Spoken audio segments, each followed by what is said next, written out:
Simple yet meaningful ang naging surprise post-birthday celebration ni Alden Richards kasama ang kanyang closest friends.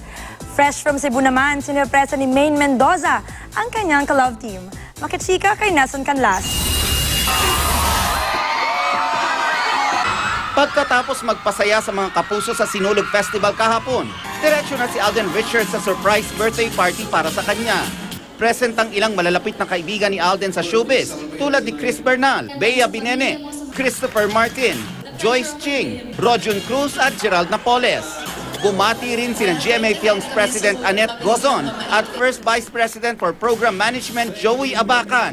Pero bago niya nakita ang kanyang bisita, pinag-abang muna ang pambansang Bay sa backstage. Kasi pag ganitong parties, minsan involve ako sa planning, involve ako sa works. Pero ngayon, wala akong idea, kaya nakaka-tense At nang makita na niya ang mga nagmamahal sa kanya, Happy birthday, Alden! Happy birthday, Alden!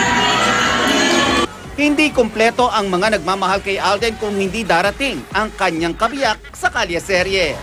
Fresh from Cebu rin, nakiparty si Maine Mendoza at nang pumasok sa venue ang phenomenal star,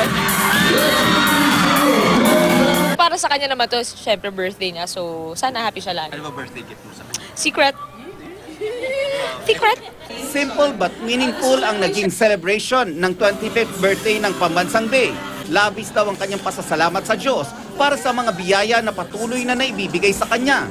Ano naman kaya ang mahihiling pa ni Alden? Sana po maging successful and maging maganda po yung outcome ng magiging soap namin ni Maine. And more projects for us. Tsaka good health. Number one, good health. Nelson Canlas updated sa Showbiz Happenings.